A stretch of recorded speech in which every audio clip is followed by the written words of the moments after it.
be speaking today. ובנימה אישית, אורן הוא חבר ואדם מאוד מעניין, סופר רחב. אין מספיק תחומים בשביל כאילו לחשק את העניין שלו ואת הסקרנות שלו, ובמיוחד אורן מאוד מאוד מעניין בגלל מתוקף החיבורים שהוא עורך בין הדברים. אז אני מאוד מאוד שמחתי שאורן שחי עכשיו בגרמניה אמר לי שהוא גם מגיע לארץ מדי פעם, אז שהוא הצליח לבוא לפה היום. הוא בדיוק סיפר לי שאפשר להגיד שלפני 24 שנים הוא היה אחד מהאנשים האחרונים שראה את יצחק רבין בחיים, מפני שהוא הייתה לו איזו פונקציה שהוא אחראי על כל ההסעות לכיכר או משהו כזה, וממש עמד מאחורי רבין, ממש ראה את השמע וראה את הירי, ואני גם הייתי בכיכר באותו לילה. אני מזכיר את כל זה כי היום זה היום לזכרו של רבין, היה פה טקס באוניברסיטה, אבל אני כמו אנשים אחרים גם כן היו בכיכר, אבל כמו רבים שהיו שם, עזבתי את הכיכר בלי לדעת שקרה משהו. עזבנו בלי לדעת שקרה משהו, וזה יום עצוב מאוד.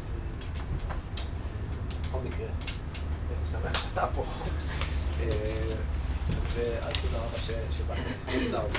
אז קודם כל, מאוד נחמד להיות באקלים המקומי, לחזור הביתה.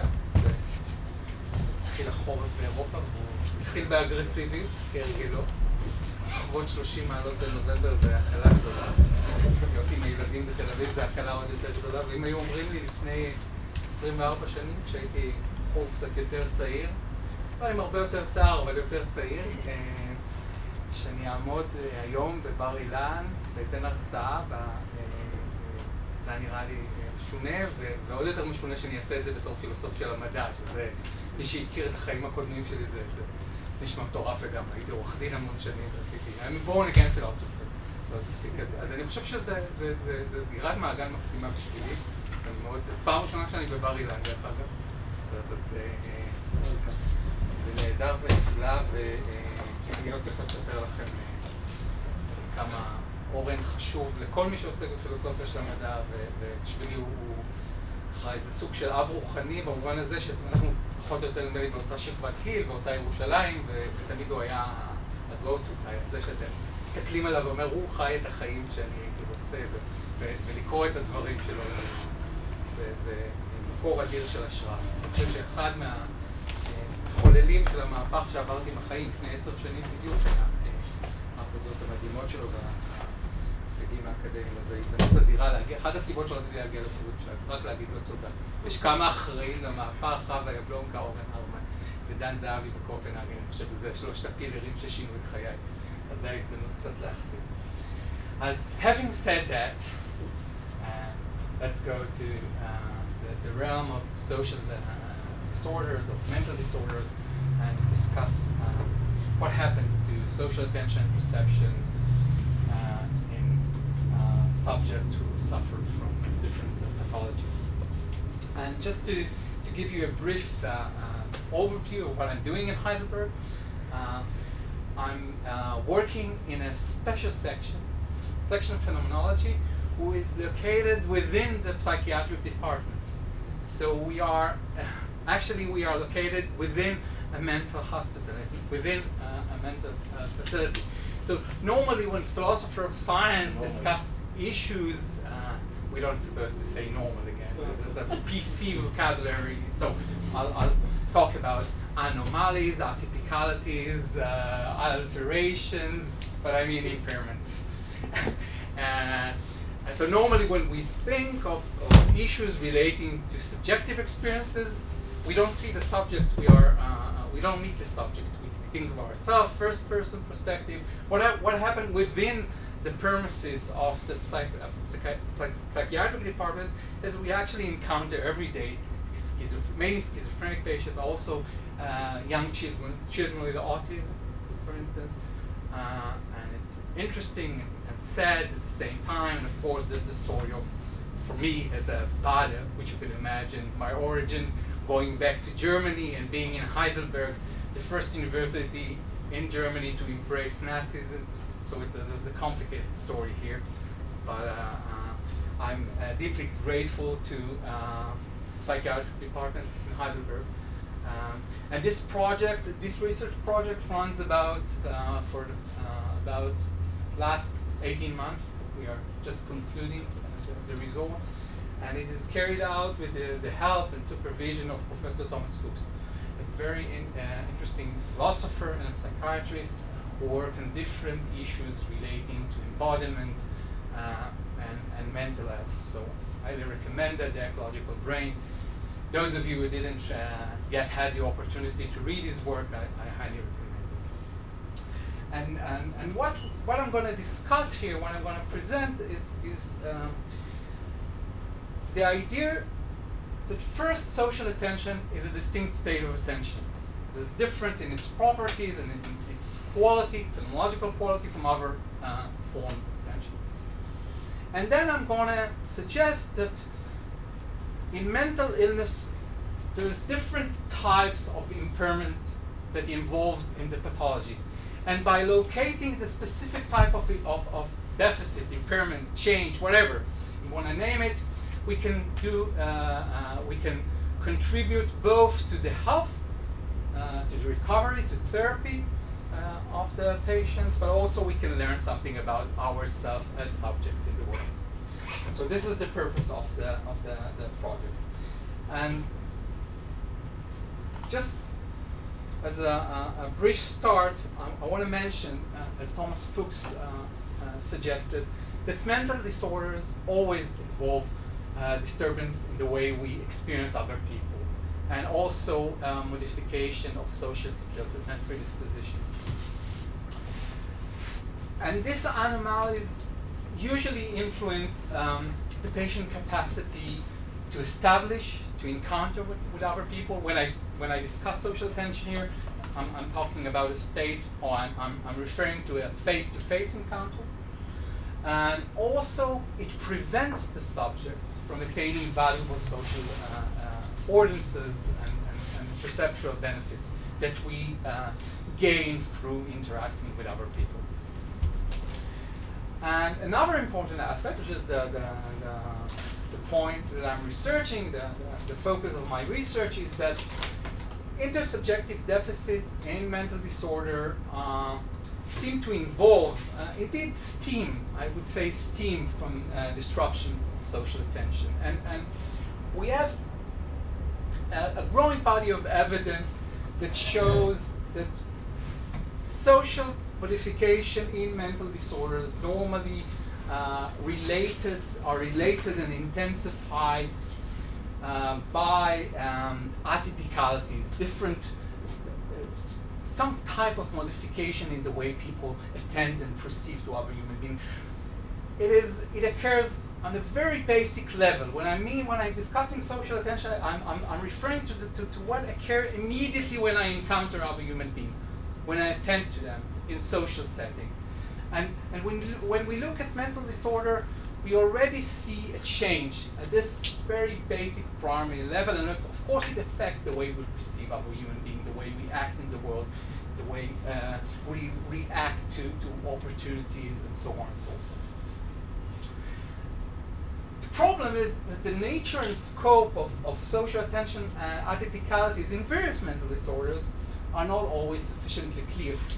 And I think the main reason for this shortage is that when we think of social attention in psychopathology, but also in philosophy, we think of a basic state where I attend to another human being. This is social attention for you. And we tend to overlook both the quality and the mechanism involved, which are evolved and developed in both in ontogeny and phylogeny to serve a specific capacity, the capacity to attend to other human beings, which is highly important for any type of social encounter and for our social engagement in general. So the objective of the project is to develop methodological tools for assessing the scope and impact of a reduced capacity for social attention in various disorders. I would mention a few afterwards. And so how it is developed, how I'll go about it, is that we use clinical studies and phenomenological interviews that investigate, look for deficiencies in primary intersubjective capabilities. When I say primary, I mean what happened immediately when we encounter other human being. It's kind of like the pre-linguistic capabilities that are related to time, space, and our direct relation to other human beings. But at the perceptive level, so this would be eye movements and stuff like that? Yeah, a gaze pattern, bodily patterns. I think it would be much clearer when I will discuss the specific pathologies. And also we look at data and insight, kind of like we offer a broad review of data and insight drawn out of the neuroscience, developmental psychology, and phenomenology, which is the branch of philosophy that I am engaged in for the past 4 or 5 years, together with the philosophy of biology. And so the methodology we implement in the project is, first we build a conceptual multidisciplinary model of the mechanism and predisposition that support social attention. Then we examine the extent to which these properties are reduced or modified in disorder where subjects show difficulties in primary sociality.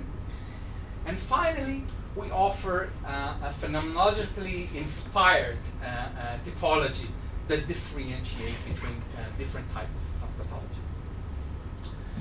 But we need to ask first, that I'm kind of like on a missionary cruise here, why use phenomenology to study mental illness? And the story, I don't know how much, if you are familiar with the way diagnosis, in the way we diagnose patients in psychopathology, but the main diagnostic criteria are based on DSM-5 and its European equivalent ICD-10.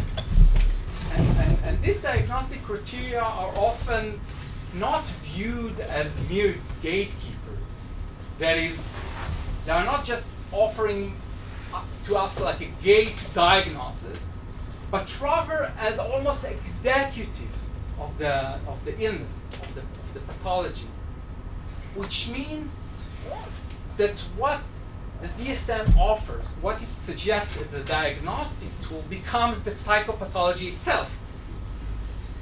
And this problem troubled many philosophers for at least for the past 100 years. One of them was this guy, Karl Jaspers, who was a psychiatrist and a phenomenologist and a philosopher, and I'm not sure he would define himself as a phenomenologist, but as a philosopher, who worked in Heidelberg, by the way. Since we are in Israel, and also in Heidelberg, I'm always mentioning that Karl Jaspers was fired from Heidelberg University when the Nazis came to power, because he was married to a Jew. He wasn't a Jew himself. And then they kind of like gave him back his position, but he couldn't forgive them, and he moved to Bern after the Second World War. But he was a very interesting person, and he discussed the problem of science and criteria in general. And what Jaspers said is that science is based on the human life world, the life world which is contrary to natural law, and the thing. The life world is the world we actually live in, the world we experience, what appears to me now, not a bunch of law of natures, which is the subjective and intersubjective experiences that we have. It starts from this experience and gains its final destination from it. Only in constant dialogue with the life world, Jaspers argue, is science able to attain relevant knowledge without decoupling itself from human self-understanding. And for Jaspers, this is true in particular for the science whose subject matter is the suffering human being, medicine in general, and psychopathology and psychiatry in particular. So what Jasper called for a subjective turn in psychotherapy. He was very interested in what the subject has to say, how he feels, how he describes his affective states, what he feels, how he acts, how he moves in the life world, not just in diagnostic criteria in statistics. And a couple of decades later, investigation of phenomenological psychopathology used this understanding to yield valuable insight concerning the subjective structure of human interpersonal experience. This is what we are interested in.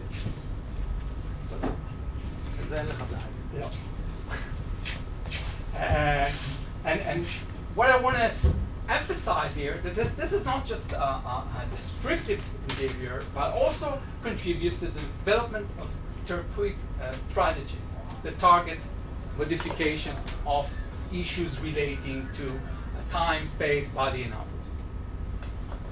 So, how does it work in real life, in our hospital, for instance? We ask the patients. We do something which is ridiculous. We actually go and talk to them, ask them, in groups, in therapy, but also through a dialogue. Not an open-ended dialogue, a semi-structured method of interviewing, which is interested in the phenomena itself, in the subject.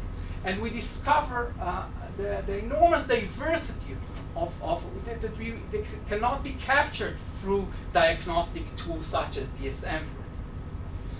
So just to give you how the questions go, for instance, we deal with with issues such as how does the patient experience his or her world, how does she or he expresses, move, and define space as an embodied subject, which for us phenomenologists have defined as the lived space. We ask them, is there a sense of continuity over time, or are there breaks of fading of self-awareness, which is very important for schizophrenic patients, for instance. Issues related to the lived time, the way we live, we experience time. We are also very interested in what the patient feels. If he, for instance, if he is effective as an agent in the world, or rather as only being exposed to the world, which makes a huge difference in terms of attention, social attention. Are you just being exposed by other, or are you intentionally interacting with other human beings? So, what Merleau-Ponty described as the lived body, which is crucial for understanding modification of social capacities in mental disorders. And finally, we are very interested in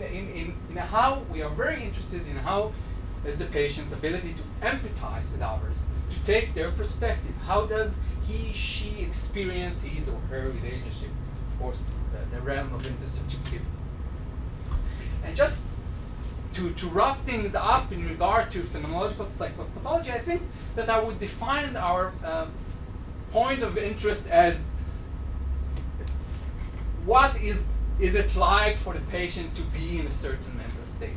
And this is the very interesting work by Paul Gosch, who was an artist and an architect, a German artist and an architect, who was also a schizophrenic, and see how he described his bodily experience in the world, how he experienced his body, his bodily parts. And this is like a major phenomena in schizophrenic patient, the loss of bodily agency, for instance. The difference in schizophrenic patients, just a pause, schizophrenic patients normally have a sense of ownership over their body. In phenomenological term, they remain a sense of ownership. They know this is their hand which is moving right now, but someone else is moving, is controlling the hand. So the modification lies somewhere between ownership and agency. So the sense of agency is disrupted. But not merely there is sense of agency, but there is sense of bodily agency. They lose control over the body that they feel their own. This is the mere lived experience of schizophrenic patient in different stages of the pathology. It's a very complicated state. It can involve different things, but in regard to the embodiment, I think it captured nicely the experience. So let's start with social attention. Let's dive into social attention. And we look at it from two different levels. The first is the experiential phenomenological level. And we ask ourselves, when we attend to other human being, what kind of attitudes, experiences are already incorporated into our, what is very, very technical move, shifting attention. What happens there, phenomenologically? So, first and foremost, we are discussing a state which involves interaffectivity. What does it mean, interaffectivity? When I attend to another human being, I attend to them as co-subject in my shared world, of course. I don't attend to them like at this cup, for instance. There's already emotions involved in it. And this starts very early in life. Very young children, Daniel Stern, in a very interesting work from '85, actually explained it very nice. The very first instances of social attention are already laden with affects, in the sense that when the young infant attends to his caregiver, reaching for an object, a bottle, or opening the blouse, or bending over to them, it is already an act that is that induces emotional arousal. So the very first instances where I attend to other human being, and it makes sense also evolutionary, because if you think of Darwin's explanation of the evolution of expression of emotion in man and animal, the very interesting word, that we had evolved to show emotion, but those emotions are not just like expression of emotion. It's like, no, we are not looking for explicit states, but also at the very basic level, the very first instances of social attention are we already show, they already suggest that they involved affectivity at the intersubjective level. So social attention primarily it's an affective state. And also it involves intercorporality. What does it mean? For Husserlians, the intersubjectivity is constituted only insofar as we perceive other as bodily differentiated. This term, which happened very early in life, the very first moment that other appears to us as differentiated others, grants our world a basic sense of objectivity. It is not a for me world anymore. The world is robbed. It is taken by others. It is shared with others. This is an awful moment for Sartre. But from a developmental point of view, this is a great moment. Because the very first instance where I perceive other human beings as bodily differentiated, as other bodily agents in the world, I can start to cooperate. Then the subjectivity can kick in, so to speak. And the final phenomenological level involves shared experience. For people like Schutz and Zahavi, attending to other human being, I can share their experiential world. Of course, we're not talking about intricate mental states, but the sadness of a person I pass in the boulevard, or the way he bends, it's not just his straight face, his gesture, his walk, suggests something about his mental world, which could benefit me, could show me things in the world, and also be the gate for interaction, for mutual interaction.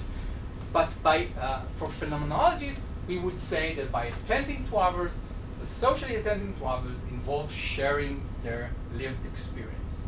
So there's 3 levels of phenomenological qualities that are inserted into our attention to begin with, social attention: interaffectivity, intercorporality, and sharedness. But there's also another level, mechanistic level, cognitive level. So there's a lot of work. No one really bothered to put them together to create a basket, which kind of like show what social attention amounts to. So this is why we are here. But there's a lot of research that goes on about different aspects of social attention, and we look at the different levels of social attention in cognitive science and developmental psychology. We can locate specific properties. We can offer a model that is based on specific properties. The first one is prioritization and fast detection of other human being. We fastly detect other human being. We prioritize when we are in a room. We will immediately almost automatically, pre-reflectively shift our attention to the other human being in the room rather than to other objects. And this, of course, allows us the objects that he's engaged with or he perceives his relation with the world around. It already broadens our world, so to speak. So we are very efficient in doing it. We prioritize and fastly deduct. Probably other social creatures are the same. So it's not that I'm not offering anything about human uniqueness here. But presumably there's large variation in population with regard to this capability. No, this occurs actually within 6 weeks of life. For only a very interesting. Oh, you mean really in early stages? At early stages. As the trait develops with time, in the development of a human being, there are those who walk into a room and are extremely good at sizing it up. There's that first scene of the Clinton character in that political book, and then there are those who are actually really very bad at it. If I would find someone that is really bad at it, I would ask something about his mental capacity. I can introduce you to many family members. Yes, my family members. We should diagnose them.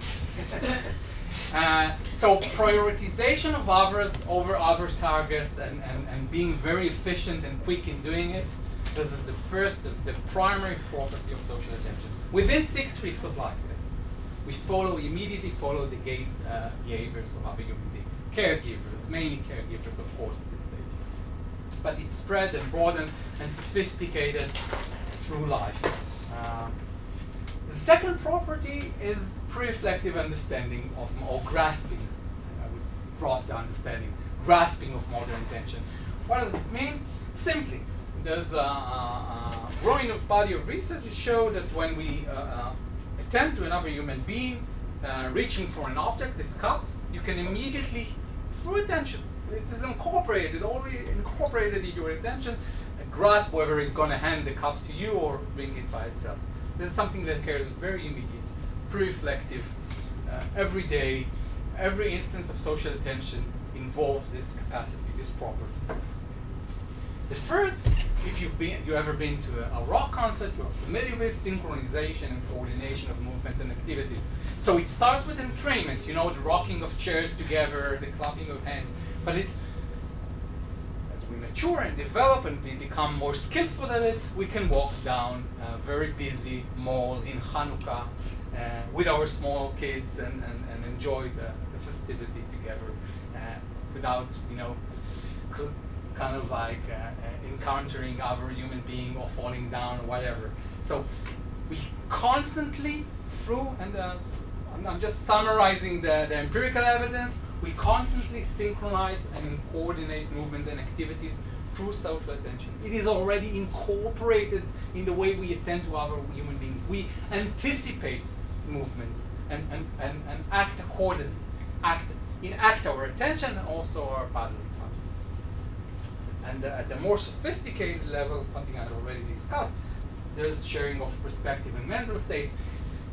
Actually, it starts around the infant first birthday, where they gain the capacity for joint attention. That is, when attending to a mutual object, are not only exposed to the object, but also to the perspective of the other human being that attend to me. Some like Tomasello, claim that this is a human unique property, and it is not. Other apes can do it, but something is unique about the human joint attention, that when we around the infant fourth birthday, when they gain what you would say theory of mind, I hate this word, where this theory comes from. Theory just land out of space on the head of the infant. It's awful term, but what it means that we start to perceive other human beings as mental agents. And when we do that and we become more sophisticated and more trained in doing it, we can have a direct and immediate access to some of their mental states, and it directs us, it shows us what to refrain from, where to explore, what to avoid, whatever. It has a lot of benefits. So after showing you the basic qualities of social attention, we need to ask ourselves, how is it free? incorporated into my research of mental illnesses. So what happened in mental illnesses? First, I'll emphasize that every mental disorder involves modification of social attention. Every one of them. Starting from autism, and we can go all the way to PTSD, to post-traumatic stress disorder, and severe depression. Any collapse, any loss of mental capacities, or any decline, reduced mental reaction also involve some modification of the way we attend to other human beings. Of course, this is not just a marker of mental disorders. It also affects us in age, when we become aging, our social perception. And this is our next actual project. But it has to do changing the way we perceive the world, changing our mental behavior starts with social attention, or at least involves social attention if you don't want to commit yourself to start as a starting point, but it involves. Okay? So examining, questioning, and looking into different types of pathologies, of course not all of them, we came out with three main criteria, three main characteristics of social attention impairments in a mental disorder. So the first involved deficiencies in the Gestalt perception of other. This is an phenomenological umbrella term that we use to explain what happened when the primary features of social attention are modified or reduced. The second involved a social attentional imbalance, that is, the imbalance that is related to the disorder also affect the way or vice versa, the way we attend to other human beings. And this usually relates to modification of the second and third features of social attention, cognitive features of social attention. And lastly, we see a very interesting case of anomalies in the emotional response that attention to and with other people generate, which does not normally stem from intact capacity for social attention. So let's look at the examples at the disorders. So starting with autism. In autism, it is evident, and most of you probably read or encountered literature on autism in one stage or another. And autism normally, anomalies of the primary properties of social attention is among the earliest manifestations of social attention. If you want to diagnose an autistic person, normally we would say that they show a reduced capacity for joint attention. It's evident at the very early stages. You are worried about your kids the way I was, and other people look at their capacity to follow, look at their gaze pattern, look at the way they react to joint situation, the way they follow the perspective of others while tracking an object in the space. Children with autism frequently show difficulties in quickly deducting the first property of social attention and prioritizing, of course, and a reduced capacity for grasping this, what I'm going to do with this kind of motor intentions. And according to our model, which is inspired by phenomenology, these anomalies amount to a general disturbance of Gestalt perception of social scenes. How come? So, a very nice study by Kling et al. In 2003 that used eye tracking paradigms offered a control group and an autistic person this scene. It was shown to them. What happened here, basically, you don't, behind the scene there's a bottom-up disturbance. I think it was the smashing of a bottle and someone is screaming something that captures in the bottom-up structure your attention, and you see the panic. I think this is Richard Burton. The panic in the eyes of the actors. This is the way they react. And the patterns, the attentional patterns of healthy control is the one in white. This is the attentional patterns of autistic persons. A grown-up autistic person, by the way, a high-functioning autistic person. Something I need to mention. Most of the works we are doing is with high-functioning. So autistic people converge on the actors mouth regions or natural objects behind, while other viewers fixate on the eye region. And this prevents them from attaining access to the context, to see the wholeness. There's a situation here, but they cannot capture the situation because of their basic attentional patterns. So attentional patterns, normally the modification of attentional patterns within ASD leads to or involve problems with Gestalt perception of social scenes. So another very good example from the same study. Here is the attentional pattern of control group. This is attentional patterns of healthy subjects. And this is actually this is a typical joint attention situation. Burton is pointing toward the scene's theme, the painting, or discussing the painting, whatever. And what happened is that autistic people did not follow the gaze patterns of the actors and did not attend to nonverbal signs such as pointings. And this prevent them from attaining the wholeness. The context is missing.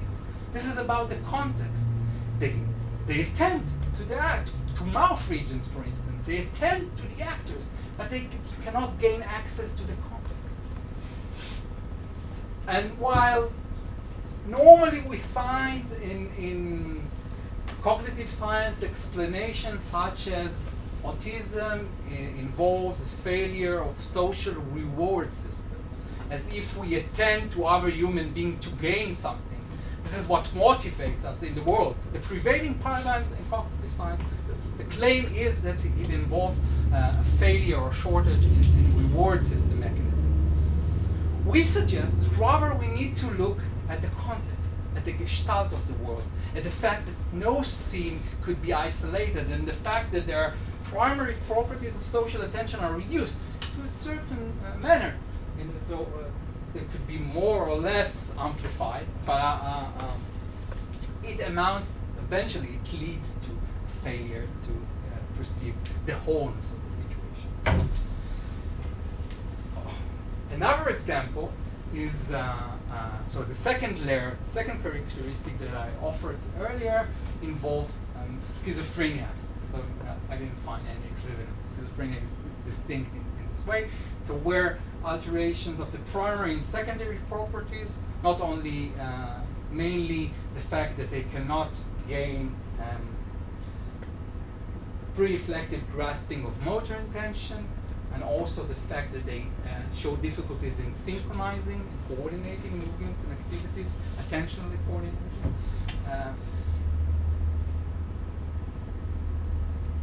This is the characteristic of social attention in schizophrenia. What it leads to is a social attentional balance. And this the oscillation of bodily experiences that is so apparent in an autistic person. Other people could be overemphasized. The presence of other people could be overemphasized to a point where I lose my bodily sense, or reduced, or they could feel intimidated or delusional about the bodily presence of other. Sometimes induces delusions of being haunted and so on and so forth. So, but it amounts to a collapse of a balance. Social attention basically is a very delicate balance between my perspective to the world and your perspective. As long as this balance prevails, sustained, we can gain a lot of information, opportunities. We can act socially. We can walk in a shopping mall. But in schizophrenic patients, although they fastly deduct, they are very efficient in fastly deducting others, the lack of balance hurt their capacity for social attention. So there's a couple of examples from report, different types of experiences. So they report that other people can see through me and see all the bad things I have done in my life, as if I am transparent. Everything is out there. This induces a withdrawal from, or not participating in the scene, leaning back. Or Another example is the patient reporting as if others have a pre-programmed trajectory that eventually will make them collide with me. This is also just demonstrating the lack of balance that is already involved in social attention. They keep fearing from being invaded or bump into other human beings. And there's another example. This is like the Truman-like show experience that is apparent in many schizophrenic patients. Buildings may appear as settings and people as extracts that improvise after my movement. So just to wrap things in regard to schizophrenia, social attention in schizophrenia can induce being an experience of being invaded, overpowered, or bodily misaligned, but it all comes up to the fact that social attention is modified and very still reduced in schizophrenic patients. And also influence their bodily patterns. We are doing a very interesting study right now about the basic bodily patterns of schizophrenic patients at the clinic. It's very interesting actually. The psychologist that is doing it, she's a PhD student, a very brilliant one, and it's just observing the way they walk. It's like measuring their walk. It's already in their embodied reaction to the world. They're so close, and it's amazing to see the difference. Just we put some graphs and there's nice techniques measuring it, and it shows that the imbalance actually starts very early in the illness. And the last example that I want to discuss is cases where disturbances of social attention occur at a higher affective level. This is the case of borderline personality disorder, also social anxiety disorder. I would say that post-traumatic stress disorder and severe depression share the same features. So what happened here? Remarkably, subjects with this type of disorders seem to be perfectly capable of quickly deducting others. They're very efficient actually in doing it, following and grasping embodied intention, and synchronizing and coordinating movements and activities with other people. However, the bodily presence of others does not generate the emotional response we see in healthy subjects. So, being in the bodily presence, I hate when I'm doing it all this. I become addicted to this stupidity. Attention to others triggers threat sensitivity, social withdrawal, and anger. So they are hypersensitive to others. They quickly deduct them, but instead of so consequently, patients with borderline and social anxiety are less prone to adopt other people's perspectives. So if you remember the last property, the most valuable property of social attention, the fact that we, through social attention, the sharing, I think Darwin also thought about it, the sharing of others' mental, which is so essential for our successful coping with everyday environment, is collapsing because of this emotional element. So it affects their social attention. And this deficit will ultimately shorten their attentional span and prevent them from attaining a sense of familiarized and safe world. What does it mean? So this is a good example of having a safe and familiarized world. Think of you crossing the street, pondering on your daily chores, talking to your mate over the phone, arguing with a friend, whatever. The fact that you can do it very efficient, go with the embodied flow of others, occurs because you have perfect capacity, intact capacity for social attention. If you would, you would suffer from borderline personality disorder or for social anxiety disorder, you wouldn't be able to do that.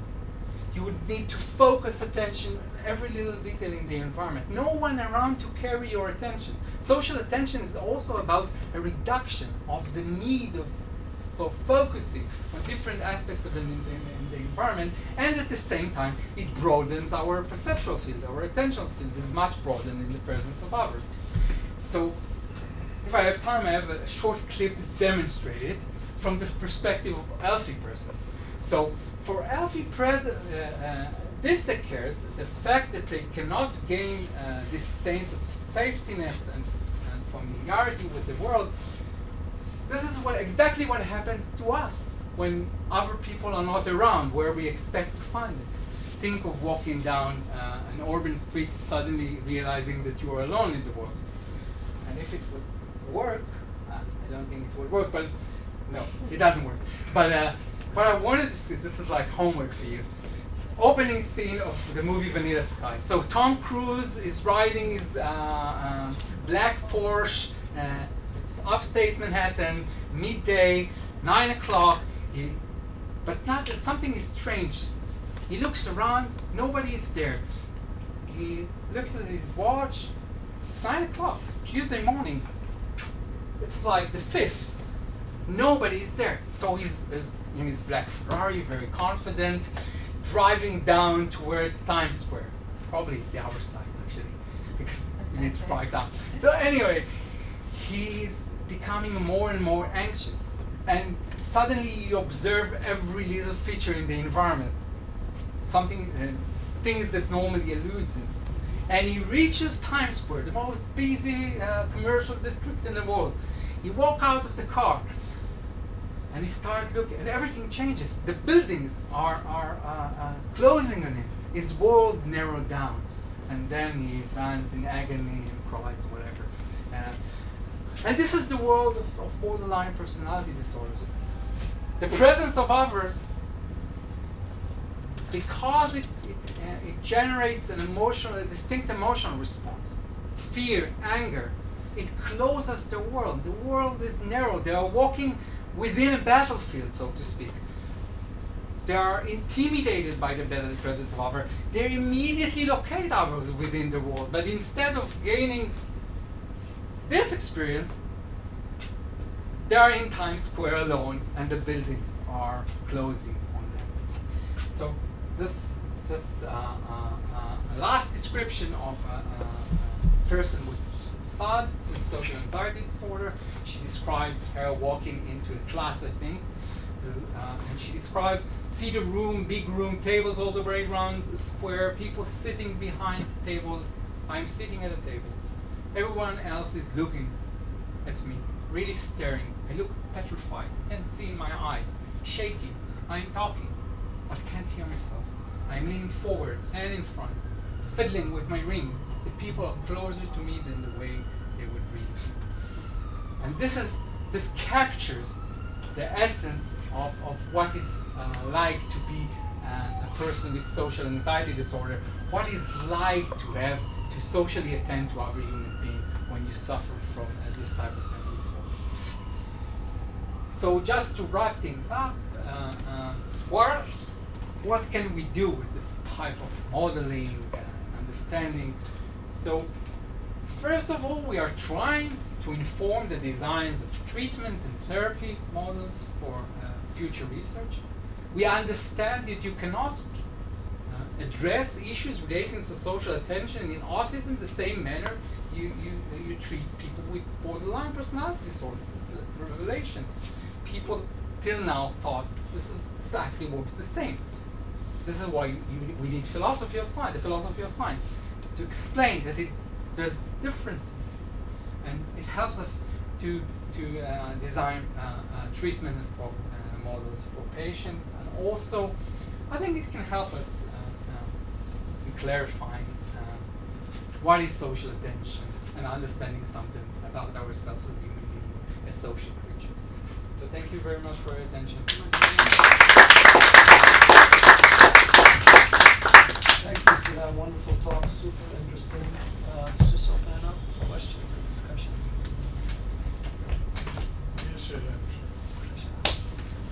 עכשיו נעבור לעברית. בהנחה שהבנתי, נגיד 80% ממה שאמרת, יכול להיות שבסביבות human beings שונות, המסקנות שלך לא שונות? לא. התשובה הקצרה היא לא, ואני אנמק, אני אתן לך את התשובה הטיפה יותר ארוכה. יש מודעות מאוד גדולה במחקר, בעיקר ב-developmental psychology, ל-cultural variation. אבל אבל באחד החוקרות אני חושב שיש איזה רפרנס אליה, באסו רדי, שעבדתי איתה בקופנהגן, בפורטסמוט, האוריג'ינס שלה זה בהודו, והיא הודית שגרה בפורטסמוט הרבה שנים, והיא עושה את המחקרים שלה, היא עושה זה כאילו גם בהודו וגם באנגליה, זאת אומרת, כל מחקר מתבצע כפול.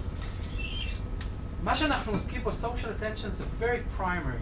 זה מתפתח בחודשים הראשונים ובשנים הראשונות לחיינו. זאת אומרת, היסודות ניטעים שם. אז ברור שיש הבדל שאני בתרבויות שונות בדרך שאני perceive other human beings, or the way I enact my attention, what I'm supposed to do, יש restraints, נכון? cultural restraints. אבל ה-properties אני מציע, אין לי איזושהי ודאות אמפירית, אבל מהחומרים שיש לנו כן, מראים שזה, יש דומות ולא שונות.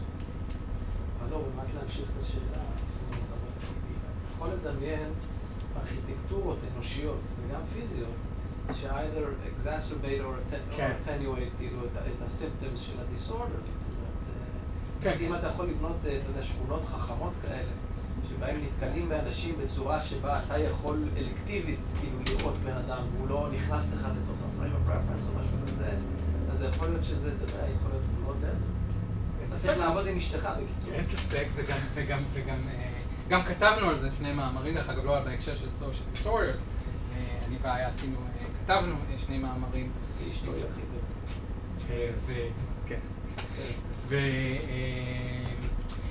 אנחנו רוצים להבין את החוויה הזאת של היום-יום, של האדריכלות. איך אנחנו תופסים אדריכלות בסביבה אינטרסובייקטיבית? איך הפרופרטיז האלה שאומרים עליהם בסביבה הזאת משפיעים על הדרך שאנחנו תופסים את המרחב. וברור שהם משפיעים. הם משפיעים, אמרתי, יש 3-4 רבדים של חיינו, של ה-lived experience שלנו, שזה מתכתב איתם. הספייס הוא בוודאי הראשון או אחד הרבדים. אז אפשר לתכנן סביבות שיהיו נוחות יותר. הבעיה היא, למשל, שבשביל לתכנן סביבות, אני יכול לעשות רגולציה עם אוטיסטים, פשוט eye-functioning.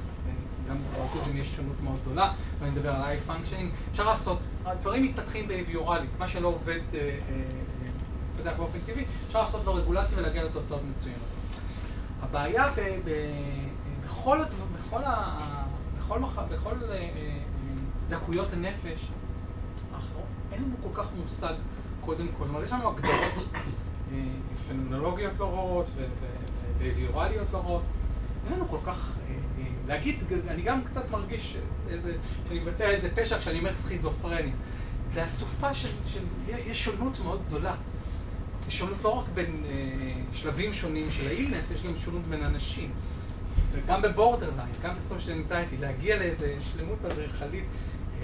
ובעצם השלמות האדריכלית שאתה רוצה לייצר זה שיתקלו בכמה שפחות אנשים, או שהמרחב יהיה מספיק גדול כדי שזה לא יאיים עליהם. זאת אומרת, אתה צריך בעיקר שדה פתוח עד אנשים. אבל כן, לעיצוב, היום עיצוב אדריכלי בכלל, הדרך שאנחנו מעצבים, תחשבו על ספריות ציבוריות, תחשבו על המהפך, תחשבו על המומה. איך היום ספריות ציבוריות מעוצבות ככה, כל העניין של ה-open space, של הספירלות, שאתה רואה את התנועה של אחרים. זה עובד על הרבדים הבסיסיים של social attention, שזה מפנה אותך, מגלה לך את הסקייל למשל, את האנורמסטי של המרחב, או מפנה אותך לכל מיני פיצ'רים במרחב. אני חושב שהאדריכלים לא מספיק ערים לחוויה, אבל הם כן באיזשהו מקום חושבים עליהם. אז לא הכל צורה, אבל תחשבו גם אפילו על תחנות רכבת, על זה שאתה כל הזמן מתכתב, הקשב שלך כל הזמן מתכתב עם התנועה של אחרים. יש לזה מטרה, זה נותן לך איזושהי כיווניות, זה נותן לך תחושה של מקום. זה נכון שמנטל אילנס גם זה next stage.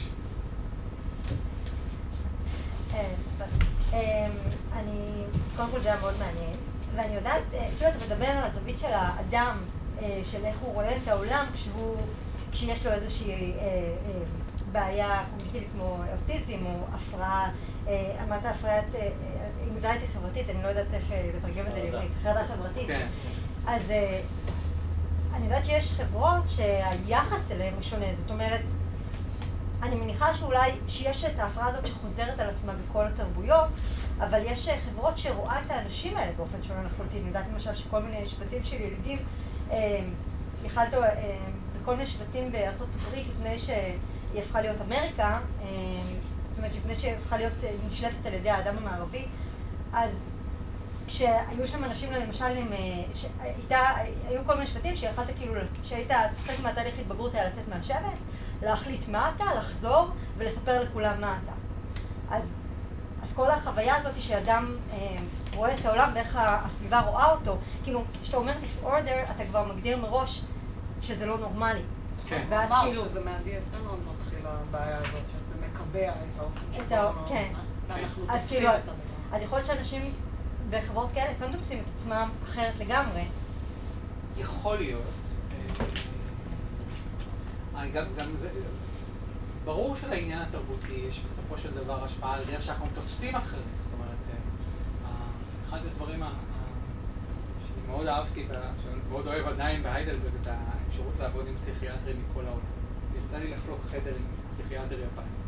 שחוץ מזה שהתלונה הגדולה שלו הייתה שגרמנים מדברים יותר מדי עם הפציינטים ואצלהם משתמשים יותר מכות חשמל.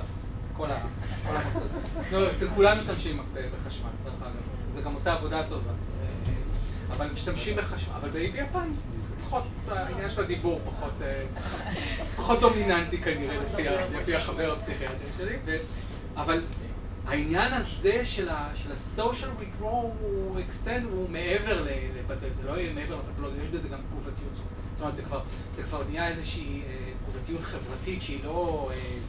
אבל אני תמיד אומר, אנשים אומרים, את יודעת, אנחנו נמצאים בחברת שפע מערבית, במיוחד מערכת החינוך הקלוקלת פה בארץ, שהיא עושה אובר דיאגנוזה, כולם עם הפרעה כזאת או אחרת, ואפשר לחבות את כולם. יש הבדל, וגם אני, את יודעת, באתי עם איזה שם, יש, כשמישהו יהיה, אנשים עם בעיות נפש, זה evident. זה לא איזה משהו שאתה, גם אני אוטיסט, כאילו, אתם יודעים, כולם יבחנו את עצמם כאוטיסטים בשנים האחרונות. יש מובהקות. זאת אומרת, יש לזה, זה נוכח. זה נוכח בדברים הכי בסיסיים, בתנועה במסדרון. זה נוכח בתגובה לעזור. כשאני מדבר על בורדרליין, אני מדבר על מה שאני פוגש למטה בפינה של העישון בבית החולים מהצורות. התגובה שלה, כשאני מגיע, זה כל כך נוכח, פתולוגיה, ויש לנו, כשהיא מתפרץ, אז יש לזה נוכחות. זאת אומרת, זה יכול להיות ברמות כאלה. ודרך אגב, לגבי סכיזופרניה, לגבי העניין הזה של סכיזופרניה, כנראה, זאת אומרת, מה שאנחנו יודעים, ודווקא בוא נלך לכובעים האחרים שלנו בפילוסופיה של הביולוגיה, כנראה ששיגעון זה סכיזופרניה. זאת אומרת, יש לנו הרבה מאוד עדויות, זה מאוד מעניין, ככה העבודה שלך היא נרמטיבית, כתב על זה לואיס סס ספר מאוד יפה על אורן פוקו ואחרים, אבל שכשנראה שאנחנו מדברים על סוגים שונים של שיגעון בחברות שונות, אנחנו מתארים סכיזופרניה. ולמה אנחנו מתארים סכיזופרנים? כי סכיזופרניה, גם כי הסכיזופרניה מתפרצת בגיל מאוחר יחסית, באדולסנס, כתוצאה של איזשהו שינוי, עזיבה של הבית, או איזשהו שינוי שמתרחש בחיים, היציאה הזאת החוצה, המשהו, השינוי הדרמטי הזה, החיתוך הדרמטי, וגם זה מאוד מאוד נוכח. השונות היא שם, זה לא רק ה-delusions, יש כל מיני דברים. אבל זה מאוד, אמרתי לך, זה מאוד מאוד נוכח ממש בגופניות, בתנועה, בחוסר, ב-imbalance הזה, הוא שם, הוא כאילו, הוא מסתכל עליך, אז אני מסכים לתמה החברתית, אבל אני חושב שיש מובהקות. כן. דיברת על זה שבעצם יש בעיה פילוסופית סביב השאלה הזאת של ההגדרות של ה-ICD ו-DSM והאופן שבעצם האמצעים הדיאגנוסטיים אחר כך משמשים לאופן שאנחנו מבינים את המצב. אז האם העבודה הפנומנולוגית הזאת יכולה להעשיר את איך שאנחנו מאבחנים, או האם יש הכרח שיהיה את הפער הזה בין האבחון לבין המצב עצמו, או ההבנה של המצב עצמו? זה בדיוק מה שרציתי לשאול רק, כאילו, האם דרום תחדש. לא, זה בדיוק מה. האם העבודה שלך עושה יותר מעוד אוסף של תיאורים? כי אתה אומר, מחלת נפש היא נורא מובהקת, אבל ה-DSM זה כלום. ה-DSM זה אוסף של... לא נותן הגדרה של כלום. אז האם העבודה שלך מתקרבת יותר? העבודה שלי, אני הקטן בבני מנשה, אבל העבודה שעושים אנשים כמו פסיכיאטרים שהם גם עוסקים בפילוסופיה, כמו תומאס פוקס, כמו פרנס וקופנהגן, ואחרים, אנשים וסטנגליני באיטליה, אנשים רציניים מאוד שכתבו דברים חשובים.